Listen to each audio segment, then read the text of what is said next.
Well, thank you guys all for coming. Hope you like this talk. Let's just get started. So today I'm going to be talking about optimizing compilation times with C++ templates. I know it sounds super counterintuitive, but hopefully after I go through this talk, you guys are going to get an understanding of what's going on and the things that I did to optimize it. And just a little bit about myself. My name is Eddie Elizondo. I work for Facebook. Specifically, I work on Thrift, which is our internal RPC framework. And compilation times are definitely not my full-time job. This is just something that I was tinkering around with the code in Facebook, and I found these optimizations, and initially I didn't know what was going on. But I built some machinery and some tools that gave me the understanding of what was going on behind the scenes with template instantiations, and hopefully you guys are gonna be able to leverage that in your code bases to get this information as well. So let's just start with some history. So we've all heard that story about how templates are really slow to compile. And some other times, like one of my judges for deciding if I was going to present here or not said that compilation times is an ad hoc process. What that means is that there's no scientific or not a concrete way to measure the compilation times of your units, of your translation units. And by saying that it's an ad hoc process, it says that we don't have any tools to accurately measure these kinds of things. But hopefully after this talk, I'm going to prove those things wrong.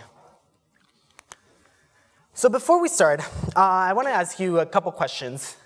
The first one is, do you know which is the slowest compilation unit in your entire build system? And the reason why I'm asking this is because this is like an 80-20 problem. And what I mean by that is that by listening to Dimitri's talk that we had yesterday about techniques for improving build times, we hear about caching your compilation units and having incremental builds. And by having that, you're going to be solving most of the problems that you have with compile times. But if you want to go even further, if you want to dive down into even improving that extra 20%, then this talk is definitely for you. So the second question is, do you know how much time it takes to instantiate all the templates in the slowest compilation unit that you have in your build system? And the reason why I'm focusing so much on instantiation times, template instantiation times, it's because from experience, what I found out is that if you have a really slow compilation unit, it usually means that your templates are blowing up somewhere and you don't even know it.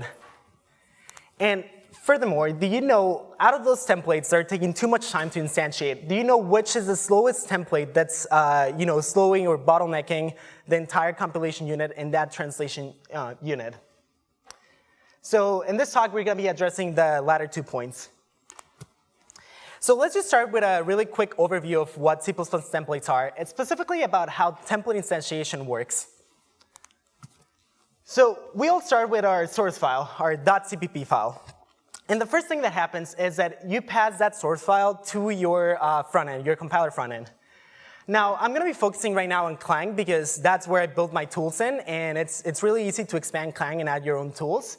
But after applying the optimizations, they not only apply to Clang, but also GCC and any other compiler that you use for your build system. So let's keep going with LLVM and Clang for now. So you pass that to your front end. The first step is that you're going to start lexing your source code. And I'm not going to dive that deep into here. It's just you need to understand that the lexing part is just tokenizing your entire source code. Now, the next step is that the lexer passes that to the parsing stage. And the parsing stage does a couple of things. So for example, whenever you have a source file, it's going to have some includes, if you have any. And what's happening is that the parser is going to go and find those headers, and it's going to copy and paste those on top of your .cpp file. And it does that recursively. So if you have more includes in an include that you have, it's going to do that. And at the end, you're going to end up with all the headers copy and pasted on top of your .cpp file. After that, then the parser is going to start actually parsing your source code. The next thing that happens is that at some point, if you have templates in your source code, what's going to happen is that you're going to find something like this. So Fibonacci 80, that you're trying to assign that to the value x. After you find that, then the parser is going to start the template instantiation phase. And it will do that recursively, in this case for Fibonacci. And after it finishes instantiating all the templates and parsing everything in your source code, then it's going to go on and pass that to the optimizer, to LLVM, to do the optimization steps and finish the compilation. Now let's dive a little bit deeper into the template instantiation phase. So let's start with an example. In this case, we're going to use Fibonacci as an example. That's a really simple implementation, and I'm just missing the base cases, but you get the idea of how Fibonacci is implemented with templates. And in this case, we're going to have an a.cpp file, which is going to include that header. And we're going to go to the example that we had before. So we have Fibonacci 80 that we're trying to assign that to the variable x. Now, as I mentioned before, the parser is going to come in. It's going to include the header into this source file. And after that, it's going to find Fibonacci 80, which in turn is going to turn to the template instantiation phase. What's going to happen is that once you start that phase, then it's going to start instantiating all the templates. And in this case, Fibonacci is calling itself. So it's going to recursively call itself until it goes to the base case. And once it finishes that, and then it returns a value to the variable x. Now, the really key point in here is that templates are memoized or cached for every translation unit. That means that if you get another variable that you're trying to assign a value from a template that you've already instantiated before, then you don't need to roll out or instantiate all of those templates anymore. You already have them in your source file. So what happens in here is that you're trying to instantiate Fibonacci 40, but you already instantiated that before with the previous variable. So what it does now is that it just goes and picks up Fibonacci 40 and gives it to the variable y without having to instantiate anything anymore, because you already have it. But let's just be really clear that this just happens within the same translation unit, that is within just one .cpp file. Even if you have another CPP file, which is part of the same library that you're using, like in this case, we have another example. So b.cpp, which is trying to assign Fibonacci 40 to the variable z. Now, for this translation unit, it doesn't know anything about the other translation unit, or specifically about the templates in the other translation unit. So what happens here is that z has to go and instantiate all the 40 templates that it needs to get its value. It cannot use what it already instantiated in the other translation unit. So I just want to make really clear that memoization or caching in the templates only happen within the same translation unit. So let's go into the measuring tools and how we go about measuring compile times, and specifically how do we drill down into specific parts of the compilation process. And I just want to mention that if you guys want to use any of these tools, I've tried to upstream them to Clang and to LLVM, but hit some blocks here and there. But I've been trying to, I'm going to at some point upstream them, but if you want to use them right away, my GitHub is in there. You can just go in and run my scripts to patch Clang and build it yourself. So let's just start with a demo of how this looks like. So I hope this is not too small, but what's happening at the top is that I'm going to open up really quick the example that I was using before of Fibonacci. So I just want to show you the implementation of this. In the top part, you're going to see the implementation of Fibonacci. Now in the bottom part, you're going to see that I'm assigning Fibonacci 80 to the variable x. All right, so that's our source file. What's going to happen now is that what I'm going to do is I'm going to pass this flag to Clang. It's called fTimeReport. And what that does is that it gives us a report of the overall process that happens in the compiler. As you can see, we get a report on the front-end time. So it gives us how much time it takes to do the whole front-end part, in this case, for the Fibonacci 80 example. Not only that, but we also get some more granular information. For example, this is something that I added, the template instantiation time. So it gives you the time that it takes to instantiate all the templates within that translation unit. And pre-processing is something that one of my coworkers also created. We haven't been able to upstream that to Clang, but at some point we're going to do it. And you get all of this information of what's going on in the front end. Not only that, but we also get some more information about what's going on in the back end. So as you can see, if we move past the front end part, you get all the optimization steps that are happening in your translation unit. So if you run different optimization flags, in this case O0 or O3, you're going to get different steps. And when you run the most optimized build, you're going to get even more steps than what we have right now. But it gives you an understanding of what's going on. And even with just this information on the back end, this one time I was able to find some inlining issues in my compilation unit. And by just changing some lines here or there, I was able to improve like 10% of the compile time of that unit, just by looking at this information. And then once we drill down into that, and we actually want to go a step further, and we want to understand how much time every template it's taking in the compilation unit, then for that we use another tool, which is called template. So template is just a wrapper around Clang. And what it does is that you pass the correct flags that you need to pass into that. And what it does is that it just, every time that you're instantiating a template, it's taking that and it's recording it. So after you run the first tool, the template tool, then it gives you a tracing information, which I just pass some scripts to get the final result, which is, in this case, the instantiation times for Fibonacci. And if we open that up, we're going to see that we get the result of the time that it takes to instantiate every template. And after you have this, in this case, I'm just sorting them by the order of how they were instantiated.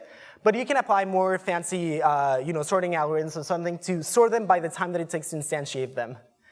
And once we have this information, it will tell us the things that we need to focus on to improve our compile times within our system.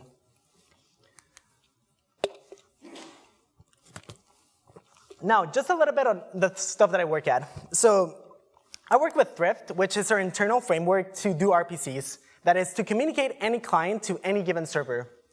And the way that we achieve that, it's by having an interface definition language where we define all the structs that are going to be used by our clients and our servers.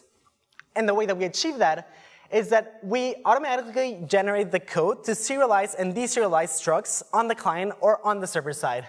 So if you follow the flow from here, you have a client which then serializes it, serialize any given struct to a wire format, which we then send over the network. And on the other side, the server deserializes it and reads the information.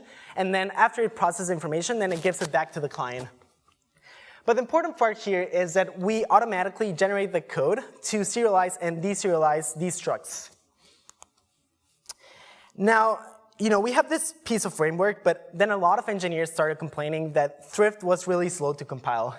And it was pretty obvious because any time that you were trying to use a translation unit that had Thrift, then compile times would just explode. So we're going to go back and use the tools that I already presented to try to figure out why that's happening and attempt to fix that. So let's start with ftime report, which I already showed you before. And after running that in our system, it gave me a result that looks something like this. So out of the total time, out of the 100% of the front-end time, 86% of the time was being spent on template instantiation times. And as I said before, generally if you have a compilation unit that's taking too long, it usually means that your templates are exploding somewhere. And that was happening in our generated files. And not only that, but we also get some more information on the back end. And I'm showing this right now because I'm going to come back at this at the end to show some improvements that happen from improving compile times. All right, so once we know that templates are really slow to instantiate in our unit, the next step is to use template to drill down into every template to see what's going on. So after running template in the generated code that we had, we get a result that looked something like this. So out of the total time, out of the 350 seconds, 60 was spent on just instantiating that one template. That is 20% of the time was just being spent on instantiating just one template. Now that's not acceptable, and we need to go and figure out what's going on with that read function to understand why that's taking too long. And as you can see, that's not just the only result we got. It was more about 12 different lines that told us all the templates that were being instantiated within that unit. All right, so the next step is to try to figure out what's causing this problem. Let's go back and understand the interface definition language that I talked about before. So in this case, if you look on the left side on struct 28, and if you see field 15, you're going to see a list of integer 32s. What that means is that every time that we're trying to serialize or deserialize that field, we will be generating something that looks like this. Now, this is not exactly how the code looks like. I'm going to go to that in a minute.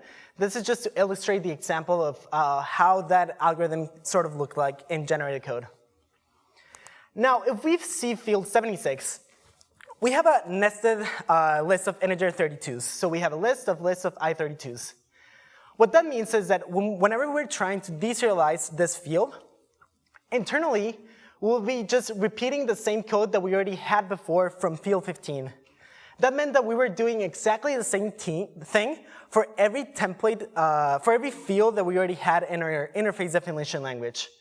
So in this case, this is a really good clue that, we can apply some generic functions to abstract these things out to not be repeating ourselves whenever we don't need it. And now we have our hypothesis. So by creating a templated library, we'll be able to memoize the instantiated templates. And that in turn, we're going to reduce the amount of code that the compiler needs to handle. And by reducing the amount of code that the compiler needs to handle, then in turn, we're going to have faster compilation unit. So let's try to go through this example to see if our hypothesis is actually true. Let's just jump into a little bit of meta programming. Now, I'm just going to say right now that I'm not going to focus on a lot of techniques that you can use to improve compile times and with templates. And the reason is because there have been so many talks about templates in this week that you can go to other talks that are focused just on templates, and you can see other techniques that people use to get around this problem. I'm just going to show you the technique that I specifically used to improve our problem. Now, the first attempt to create this generic library was to use Fini. And for any generic problem, that's usually the first approach that you need to try. And what that means is that for every type that you have an enable if to try to determine if that's the correct template that you need to instantiate to deserialize the correct struct in our case. And the way that you use it, it's on the bottom left. You call the read function with the unit that you're trying to, with the type that you're trying to deserialize. And what's happening now is that, for every type that we have, we're going through all the templates that we have and checking all the enable ifs to make sure that it's the right template to instantiate. Now, that's a problem. And the reason it's because that's a linear time template overload resolution. What that means is that for all the 12 different types that we have, we were checking the 12 different enable ifs to make sure we were instantiated the right one. Now, after attempting this, it turns out that it was actually slower than what we already had before for compilation unit. And as you know, you cannot ship anything to production that's slower than what you already have. So we need to be faster. And it turns out that we can actually improve these enable ifs to change it from linear time to constant time overload resolution. And the way that we achieve that is by using type tagging. What that means is that we use empty structs, and they're going to be serving as tags to be able to find the correct overload resolution to do that in linear time, in constant time, I mean. And the way that that looks like is that now we got rid of the enable ifs, and in turn, we have these type classes that are going to help us jump to the correct template instantiation. And as you can see the usage on the bottom right, we insert the metadata that we have from our interface definition language into the usage of these templates to be able to instantiate to the correct one every time that we need it. So we turn out that linear problem into a constant problem. And as I mentioned before, I'm not going to be going into other attempts that I did to improve compile time specifically with templates because there's so many talks that already talked about the stuff that I wanted to talk about. But I'm just going to focus on the results that applying this approach gave me. So if we check out how this turned out to be, now this is a nice representation and a graph of what I showed you before. So on the left side, you have the total time that it takes to instantiate all the templates in the original thing that I showed you at the beginning. And now what I'm going to show you is, after applying this type tagging, how it looks like now. And that's the result. So it's just a fraction of the total time. And if you're wondering why we don't have any more yellow lines on the other, number 1, number 2, number 3, the reason is because now they're so small that they're not even showing up in this graph. All right, so now that we have this information, let's take a step back and see how this affected the overall compilation unit.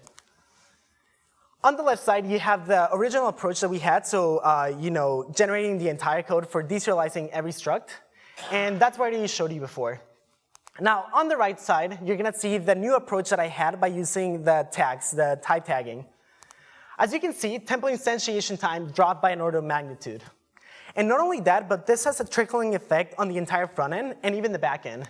So as you can see, now the compiler needs to handle less code. So the code generation time is now faster than what it was before, because now you have less code that you need to handle. So as you can see, the total time now dramatically improved. It's not only the front-end time, but also the back-end time. As you can see, now that we have less code to handle, the back-end is able to perform even faster. So if you think about improving your template instantiation times, it's going to have an impact on the overall compilation unit. Now let's check the code to see what it looks like with this new templated approach. Now the reason why the font is a little bit smaller here is because you don't need to actually read the code, you just need to see how it looks like. On the left side, we have the original approach of deserializing the entire struct. And on the right side, we have the new approach. So in a minute, on the left side, I'm going to roll down to, wait, give it a second. There it is. So that entire page, it's just deserializing one field. As you can see, that first case, all of that is deserializing one field. Now, I collapse all of that into this single line, which includes all the metadata that it needs to go into the generic library to deserialize it correctly. Yeah, this is just one function call. It just has all the metadata within the template brackets. All right. So why do we care about this? Why should we care about template instantiation times, and in general about compilation times? And I know I'm going to be stealing one of Dimitri's jokes, but this is really important. At every company, whenever we're waiting on compilation times, it's just wasted time. Time that we can spend, iterating faster, or even, improving our code, or getting results faster. It's never fun to just wait on your compilation times. And, if we can do something to improve that, we're not going to be improving ourselves and the time that we take to iterate, but we're going to be improving everyone in our company. And by enabling them to not be waiting on compile times, we're going to be enabling them to move faster and to iterate faster and get faster results. So that's why we should care about template instantiation times. And hopefully with this talk, you get an insight of how to get these metrics and how to dive down into every template that you're instantiating to figure out what are the correct things and the correct actions to take to improve the compile times within every unit that you have. Thank you.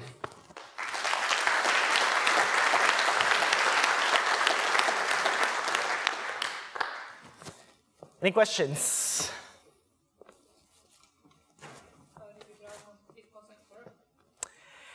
So the question is if we tried if const expression. And the answer is no, because the reason why we didn't try that is because we don't have all the information beforehand. So the thing is that every time that people are trying to serialize and deserialize, they're sending that information, and we need to be doing that at runtime. So we don't have the entire information at compile time. We just have some of the information. And that's why we use the metadata from the interface definition language to inject it into our templates. Hi. So have you found any runtime performance differences? Because now you've taken this inline code and you put it into a separate function. Yeah. So actually, after applying this result, I actually got improvements in runtime. So it was around, well, depending on the thing that you were measuring. So I measured this with ads, and with ads, it turned out that it was able to serialize and deserialize stuff around 5% faster than we already had before. And the reason for this is because the optimization part, it's now doing a better job at optimizing those smaller pieces of code. So yeah, there's a runtime improvement. And just to mention something extra, the results that you saw in here were examples that I created for this talk. I applied this internally at Facebook, and I reduced the compile time of something that was taking around 800 seconds to 400. So 50% improvement on the slowest compilation unit in our build system. So runtime and build time improvements. So why did you template the class PM in that one example rather than templating the actual read and write functions? Oh, so the question is, why did I template the PM and I didn't template the read and write functions? The reason it's because that's actually something that I want to try next. The reason why I didn't do that, it's because we need some extra information from all the fields that we have. If we wanted to implement that right now, we would need to do some sort of reflection. And the first attempt that we did at reflection, it was taking too long to instantiate all the things that it needed.